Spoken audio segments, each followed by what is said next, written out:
Have you ever felt as if you couldn't do something when you know it's very clear you could do it if you set your mind to it?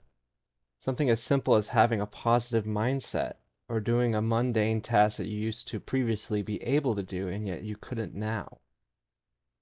This has been something I've only recently been able to describe to myself. This mental barrier preventing me from overcoming emotions I once was able to, as if I would rest, was one that haunted me for years. Yes, years. It was only through meditation, therapy, and a lot of life lessons that helped guide me to the solution. And the solution is one of pain, emotionally. This video will be structured as this, focusing first upon the problem we may have that this video will answer, asking ourselves why we couldn't do it, how it blocks us from what we want, why it may bring us to quit our desires entirely and resign to a negative acceptance, and the consequences of that problem. Then we discuss how to deal with it, both with the succinct statement of it and why it's like that, and also why it's difficult, and the longer, more detailed explanation of it, and why the longer, more detailed explanation has specific details to why it's a longer answer. Then I'll bring up how it manifested within me when I practiced it, how it relates to meditation, how I made that connection, how I went for the goal of I love myself and the struggle and aftermath of it. Then I'll describe how it helped me, how hopefully it can help you, the caveats that may make it an exacerbation of your problems rather than a definitive solution, and most importantly to me, how you can use it to achieve what you want. So let's define the problem. We have a mental barrier preventing us from doing something we once were able to do. The feeling of emotional resilience and its lacking has been following me like a ghost for years, holding on to my shoulders like a cape. It may have developed from the fear of failure, the fear of disappointment, the fear of being attacked. But it developed, and now suddenly things that were once were able to are no longer possible. Regardless of the reasons of how it formed, this emotion can feel as if nebulous or unidentifiable, as if your mind is protecting you from the phantom terrors related to the tasks. For a while it was me cleaning myself, then my room, then my life, then my mental state. All these tasks I was once able to do, especially during college, where I excelled in my studies and my mental health both. Then they went away. Or it could be from not doing something, like quitting an addictive substance or cessation from too much of something like social media. That emotion yet you feel that goes throughout the whole day, that prompts you to do the task again, that too is a mental barrier that I'm trying to describe. It's all a reaction to this hurdle. This all leads to one thing. The change you wish to see in yourself is being blocked. Maybe you're wanting to stop buying into rage bait online and making an idiot of yourself. Maybe weed isn't helping the pain anymore and it's actually causing new pains, and you want to quit that. Maybe you feel hesitant to tell someone how you feel, to tell yourself how you feel. Maybe you just want to do something that's hard, but you know it'll get easier after you start.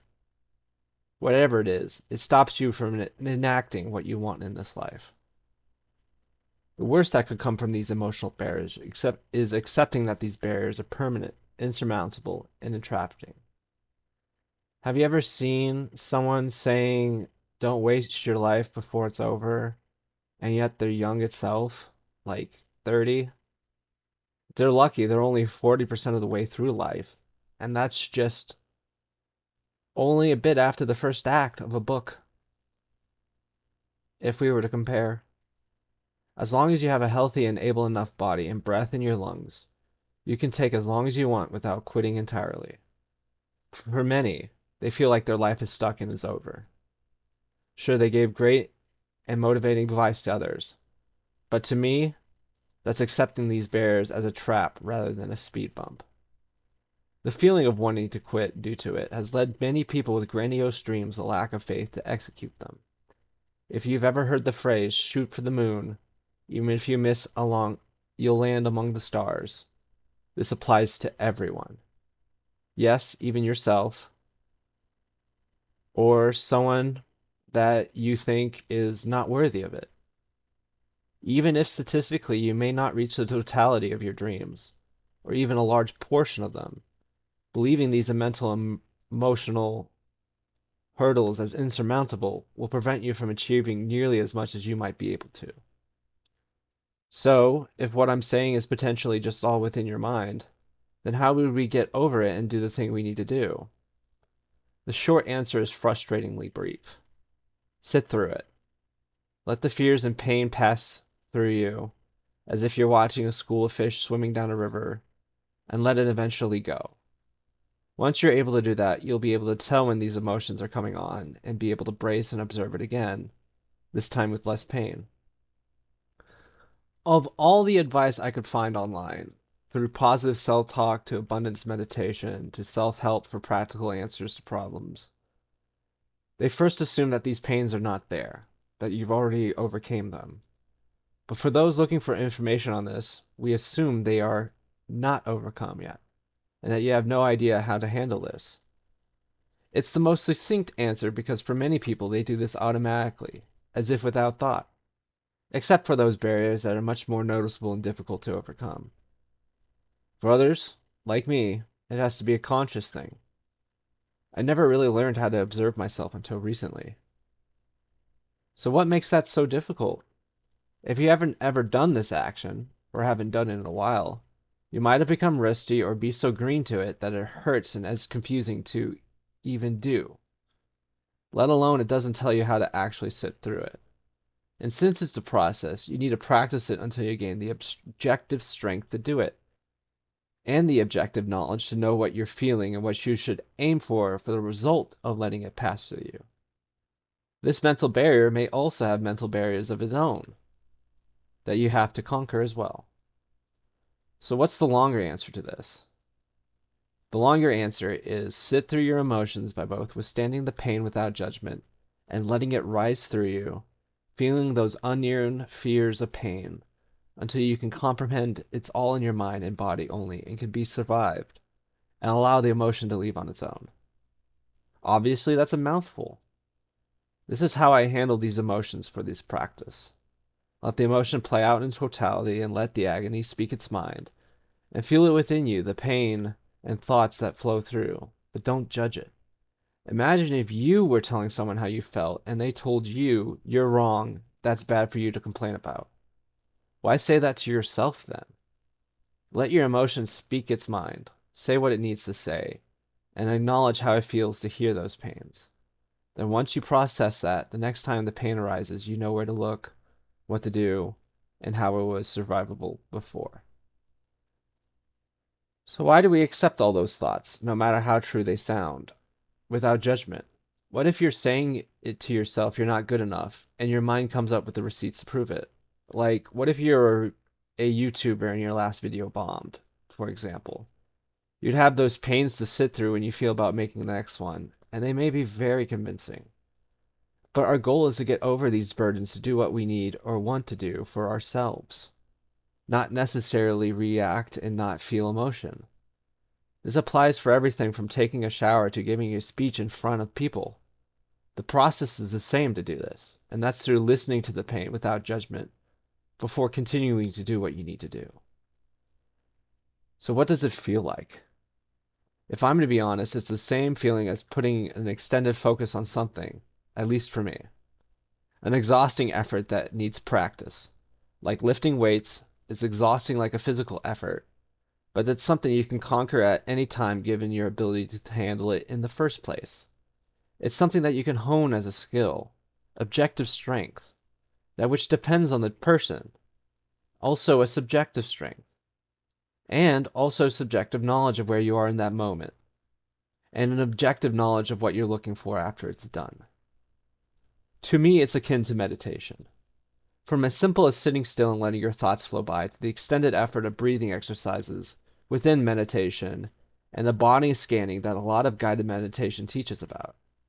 Instead of just thoughts, though, it's more comprehensive about how those thoughts make you feel and how those emotions bring up thoughts themselves. It's something that you may or may not struggle with already and comes back to that mental effort of exhaustion and barriers. It's something that introspective skills assist with that you may or may not have. It was when I was focusing on how to get over depressive rumination that led me to it. I tried to meditate to ground my emotions, but it was like pulling out mint from an addled garden by ripping it out by the leaves. Sure, you got rid of the mint plant, but the growth still goes on underneath through the roots. Harder and harder to remove the longer it festered. Pulling yourself out of depression is just like that, like removing mint from a garden. A plant that grows like a wildfire of leaves through a landscape. It's when I noticed the weed, the barrier that I put up to my thoughts, that made me wonder, could I remove the root of this self-loathing that harms me throughout? Then I did so and realized I did have the skills all along to remove it, leading me to come up with the long answer of overcoming these barriers that I mentioned before. It was the skills I learned in therapy. It was the skills I learned through surviving adversity, both from life and through my own creation of foolishness. The answer was always there. So how did I do this for my situation specifically? Well, I sat in front of a mirror, said, "I love myself," over and over like a mantra, until I could identify the hesitancy within it. I continued with it until I could barely continue. Then I explored my body to find these roots within. Several times I had to stop, like being out of breath, but I continued regardless as soon as I felt a respite of these emotions, and continued still. Besides being painful and bringing me to tears, the real agony was feeling as if I lied to myself the whole time. Why did I trust my brain to be negative to me? But as soon as I received positive feedback from my own mouth, I couldn't believe it. I questioned the thought, but without judgment. When the inquisition of my own mind came up with a truth I could refute, I decided to let it figure that out for itself. I refused to force it, letting it become wicked on my emotions, creating a maelstrom of agony and self-loathing, until eventually the suffering passed. Like taming a horse, it was like breaking my mind to accept the reality I manifested within my soul to be true. It was like listening to depressed thoughts and accepting them to be true all those years ago, when the sufferings first started, but now reversed to positive thoughts. Now I rested myself, finally, into another direction, and so was able to accept that I was telling the truth to myself again. I really did love myself. I was putting the effort into showing it, and then finally I understood. This is when the rational mind is able to decouple from the emotional mind and direct itself. When you can reason yourself out of happiness, you can reason yourself into it too. Your mind manifests what it wants to see, and if you get your new reasoning to direct it towards manifesting away from the reminders of pain and agony or whatever emotion you're running from, you can then build the habit of following it. This impact was astonishing. Over the next few days after that monumental achievement for me to direct my thoughts to positive emotions, the worthies, the self-loathing faded. Are they still there? Maybe, but the pain I feel is no longer foreign. More of a mental reminder of how this thought feels instead of a prison guard wielding an emotional baton. I don't have to run away from depression. I can face it head on and instead of fighting it, make myself more knowledgeable and make reasoned decisions based on what I would to do rather than what I feel forced to do.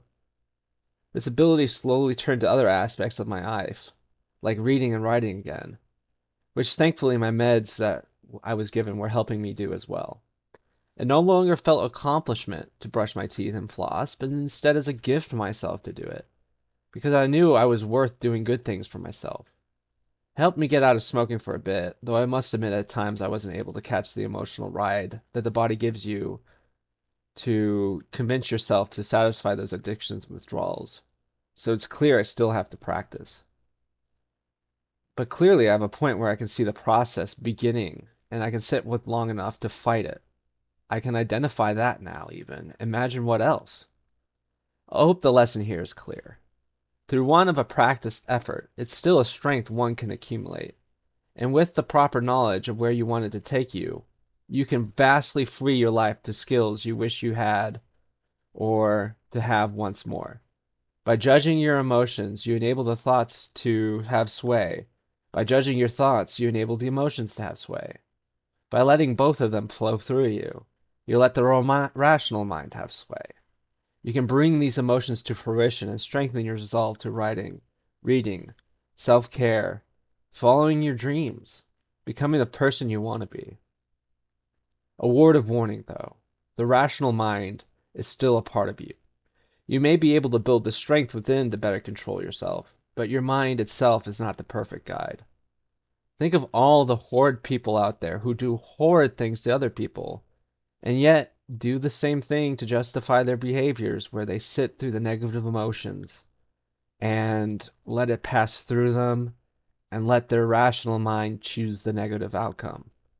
What one can use to take their meds for self-care can also be turned into self-medicating on weed or nicotine or other behaviors that may bring agony for doing it. But then you apply this practice to justify and encourage them anyways. Evil and self-harm are independent of the logic of the rational mind, and thus can become recommended by it for better or worse. This is why I bring objective knowledge as a focus for where you want it to take you, and why I keep bringing it up. You must know what is worth doing in this life before you do it. Not everything can be said the same true for that. You can't always determine what is known to you to be right before you do it. But that knowledge is what you need to have to do the right thing before you do it. So using these thoughts of having the strength to do it, and the objective knowledge of what you wish to see, subjective knowledge comes in. You must see what others wish to see in you, what knowledge you have of them and them of you, and figure out what knowledge you do have and where you succeed and where you don't. Objective knowledge may lead you to accepting and tolerating pain until it becomes an afterthought, but you still have the responsibility of learning what these pains mean to you and to others. However, again, this is all without judging these emotions themselves, but you must know what they're saying. This is where the good comes into your mind, enables you to do the things you must or want to do that are of good nature to yourself and others.